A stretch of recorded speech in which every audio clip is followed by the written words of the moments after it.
guys, welcome back to Binge Watch Britney. In today's episode, we are going to be covering Blood and Water Season 4. So I have watched the other seasons already, but I'm not planning to do a podcast episode on them. But I really did enjoy watching the seasons, and I really appreciate the missing sister angle. It definitely reminded me of the book series, The Face on the Milk Carton, and I do believe that they made a movie on it as well. And obviously it's just dealing with this girl who grows up, has a normal life, but then she realizes that is her face on a milk carton. And I don't think they do those anymore, so it's definitely very old school. But anyway, she has to deal with the reality that she is a missing child and that she was kidnapped and taken from her real family. And obviously this is just the African spin on it with Blood and Water.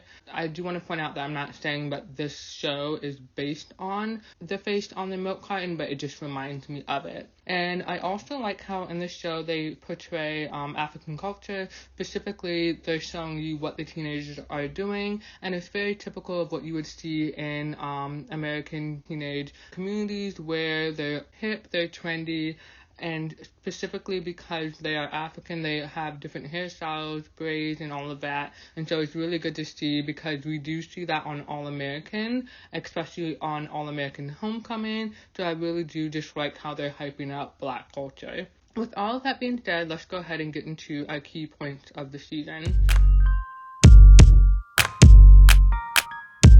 So for our first point, Poolang is blackmailed with a sex tape.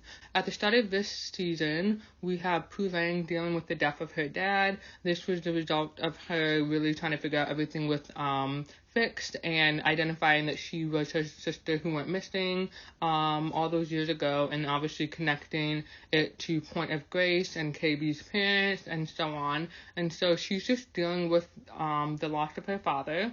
And they are also attending a court case for Elizabeth and Malta, who are KB's parents, for child trafficking. And while she's at the courthouse, she is receiving strange text messages, and she receives them throughout the course of the show. And one thing in particular is that she is being tasked with different things that she has to do. And so one of the things that she is tasked with is finding someone named Gregory. And so she's roping her friends into this, I think just Fix at first, and then eventually Sam. And they're really trying to do everything that this anonymous person who is texting her wants, so that he doesn't release her identity as far as the sex tape is concerned. What we find out is that Fix lies to her about finding this person Gregory, and it turns out that Fix actually has history with this person, and she has a secret that she is keeping from everyone. So, addressing the sex tapes, Poolang was at a party at KB's house, and she ended up sleeping with a stranger named Ivan, if I'm saying his name correctly. And this was basically a foreign exchange student that was staying with Fix. And so they meet at KB's house. She's really drunk. They hook up, and the hookup was recorded by a girl named Leanne, who was also being blackmailed by this anonymous person.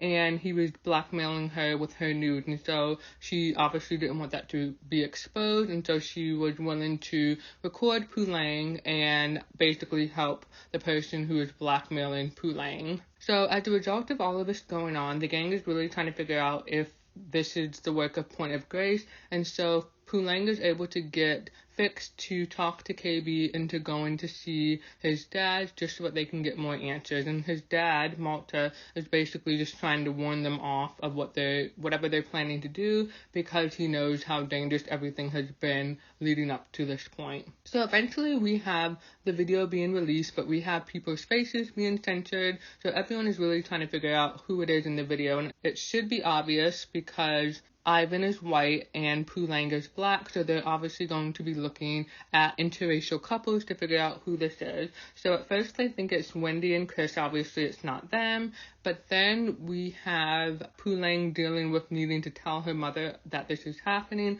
and so we do see this scene where she basically plays the tape for her mother, and I think her brother actually was sent the tape first and saw it uncensored, and maybe I think he saw it censored and realized it was Pulang. So then she has to show her mother, they have to talk about it, and the mother is really frustrated because Pulang is on this like reckless path and she's causing all of these problems, and her mom is feeling like she's not a good mom. And in the course of all of that happening, the mother is taking up with Fix's biological father as well. And then what we have happening is the video is released uncensored, and what happened is Fix was behind this. Fix was trying to save herself and not be outed for whatever secret that she has, which I will reveal in a little bit, but basically she was being blackmailed as well, and she was willing to sacrifice Pulang to save herself. And then we have Pulang getting basically into a fight with Leanne when she finds out that Leanne was the one who was recording the video, and I can't recall what it is. I think Leanne tries to go to apologize to her or something, and she just starts swinging on her and attacking the girl. And obviously, even though Leanne recorded the video, we know that she was not the one who released it to everyone. So it's a little bit of a slippery slope in terms of how responsible Leanne is for everything, but I do think that she should be given some grace, being that we understand that she was under blackmail and then she wasn't the one who released the video to everyone to see. For my second point, KB samples a song without crediting the artist Rough Beats. So we have this point in this season where Chris wants to start managing KB's career, and it's the result of some song that he played at his party that ended up on the radio. And so this is really where Chris is like, I'm not doing well in school, and, KB's feeling bad for himself, whatever. I can manage his career. I can take him to the next level, so to speak. And so he ends up getting his song on the radio. They also go on the radio to talk about the song, and then Chris plugs that KB is appearing at a club, and they actually haven't even made arrangements for KB to appear at that club. And so there's a lot of stuff that they're having to go back behind the scene and clean up. And the problem again with this is that KB made a song, didn't credit the artist, and I think more specifically he didn't ask the artist for permission to sample the song, so that's why this is creating all of these issues that the song is being played publicly. And so what this leads to is Chris and KB getting rolled up on by Rough Beats and his crew, and they eventually end up being kidnapped and held hostage, and they need to figure out how to get out of that situation. I do want to move to another point. We have Wade, he's still in the mix, and he's dating this new girl, Asanda, if I'm saying her name correctly, and she is obviously really nice to him, but her friends don't like him. They're making rude comments about him, but she's really interested in him, and so she is more so interacting with him privately when no one is watching, and she's really flirting with him and kind of putting the moves on him, so to speak, and kind of really trying to develop that relationship. I don't like her for Wade just because of how she's moving with everything. She's obviously embarrassed to be seen with Wade, and she doesn't publicly announce that she's interested in Wade until much later in the season. We also learned that Asanda is also part of the swimming team. Her mother has a famous talk show. I think her parents specifically have a famous talk show or TV show, whatever, and she is on the swim team, and she's competing with Fix, and I think Fix was injured. I can't recall if she was stabbed or shot, but she's not at 100% as far as her swimming career is going, and so she's really slow on her time. She's being beaten by Asanda, and Asanda is kind of just really making her life miserable as far as her role on the swimming team. I do like that Asanda is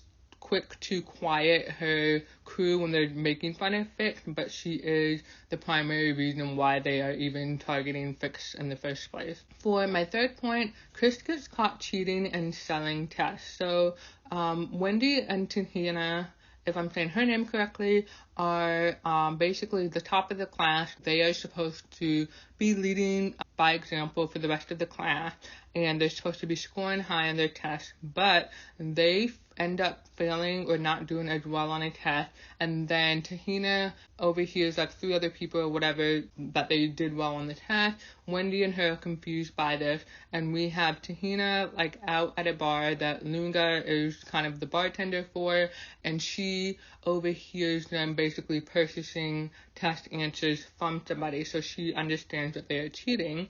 And so she ends up confronting them and basically telling them that she wants in because she does need to start performing well in school in order to get the scholarships that she wants to get, because without her doing well and getting those scholarships, she's not going to be able to go to college. So she is very quick to join in on the cheating so that she can advance her education and get into the schools that she wants to get into. We then have Kristen KB getting threatened by Rough Beat. They owe him $300K, and he gives them like a certain timeline to pay it. And so how they really go about getting the money is because, one, they initially wanted to get the money from Chris's parents, but I think they didn't respond to him or something like that because they were frustrated with everything that he was doing prior to this happening. And I don't think they fully knew or were informed about the situation. Anyway, he couldn't rely on his parents for the money, so then he had to come up with another means for getting some of the money, if not all of it. And he was quick to peep that Tahina and her new friends were up to something because these people didn't normally hang out together. And so they are able to, when the school is meeting at the pool for some event, they are able to kind of follow Tahina out of the pool area, and they realize that they're in the principal's office, they're in like his safe room, and they are planning to steal tests. And so they obviously want in on this so that they can sell the answers to the student and earn money that way. The problem is that somehow Wendy overhears students in passing talking about cheating, having the answers to the test or whatever, and she ends up reporting this to the principal, and now everyone knows that there's a cheating scandal, and this scares all of the people who bought those test answers, and they actually demand their money back. And so this means that Chris and KB have less money because as more people are coming for a refund, they have no choice but to give the money back. They could push back, but I think once they started giving refunds, they were kind of tricked into refunding everyone else. And so what happened from that was that they had a lot less money than they were expecting, and when they tried to meet with Rough Beats and explain the money situation, this led to them being kidnapped. And so what happens as a result of this is that Wendy is contacted via Chris's phone, I think, because initially nobody's looking for them, nobody's returning Rough Beats calls about Chris and KB. So Wendy is contacted and she wants to rescue them, and this is problematic for Wendy and Chris because at this point in time, she's mad at Chris for like not taking school seriously, and then she's mad at him for cheating on her with Lunga. And Lunga is Pulang's cousin. He's the bartender at some club that they go to, and so she's just not on a good page with Chris at this time. And we even see this conversation that she's having with her mother in terms of like figuring out what to do about Chris because she doesn't like that he is lying to her. And so her mother basically tells her, you know, your father and I, we don't lie to each other. You have to figure out how much you love this person, that sort of thing. And so what Wendy ends up doing is stealing some really valuable coins from her mother, and she's planning to use this as the ransom to pay off the money that Rough Beats wants for Chris and KB's sampling his music without permission. And so what happens is she is driving to basically Rough Beats' house to make the exchange, the coins for the two boys. And what happens is the boys are kind of hilariously kept in like this chicken coop. They are forced to strip into their underwear. They take the chickens hostage once they realize that Rough Beats really loves the chickens like it's his own children, and so they're able to make their escape. They get into the car, and then what we see happening is they all meet back up at Chris's house. Rough Beats and his friends are there, and so basically they escaped only to find themselves back in the same situation, and Wendy is able to correctly call that Rough Beats doesn't really want the money, and so what happens is he ends up taking the most valuable painting in Chris's house, because obviously his family is really rich, so they're going to have things of monetary value around the house. So he takes this painting, and then I think he also asks for credits for a year on KB's future song. Obviously KB is not sampling Rough Beats music in all of his songs, but he has to do this in order to get Rough Beats off his back. We also have Wendy and Chris kind of breaking up a little bit because she's really upset about the situation that he has put them in and the cheating, and then we do have them kind of making up towards the end of the season. For my fourth point, Fix gets kidnapped. So throughout the season, Fix is dating Sam. He was the son of like a therapist at the school who was also connected to Point of Grace. He ended up being kidnapped and he was tortured and he was forced to do stuff as part of the child trafficking situation that he was caught up in. And so we see him struggling with intimacy with Fix after having all of this happening. He does have PTSD, and so obviously she's trying to help him work through it, but she also doesn't understand everything that he's dealing with. And so she is out with him at one point, and she ends up being kidnapped. And this is the result, I think, of Poolang not really giving into his threat. And then I think Fix is not doing everything that she's supposed to be doing, and so he's upping the ante and he physically has Fix kidnapped to advance his plan for revenge. And then once Fix is kind of with the blackmailer, the anonymous texter who is texting everyone, we find out that his name is Damien, and he forces Fix to go live, and she's supposed to admit to the secret that she has, but instead she starts like making, I think, some kind of like statement, I think, about Poolang and apologizing for something else other than what he wants her to apologize for, and this angers him. And so he ends the live and he's like, yelling at Fix and stuff like that. She's like, I'll say what you want me to say, whatever. And so this leads to Poolang somehow getting involved again and everything that's happening, because at this point she's starting to realize that Fix is the person who made all of this happen as far as the sex tape getting released without being censored, so that everyone knows that it was her in the video. As a result of this, we know that Poolang is also realizing that Fix lied to her about finding Gregory, and so she's kind of getting a fuller picture of what happened, that this is a situation that is happening because of Fix and whatever this person Gregory did. And so Poolang and the gang, they go to this college to meet with, or this school to meet with Gregory, find out what he knows, that sort of thing. He kind of refuses to talk to them. He refuses to cooperate with them, and they end up having to kidnap him, and they are arranging a pickup between the blackmailer, Damien, and his crew to hand over Gregory in order to get Fix back. So what happens is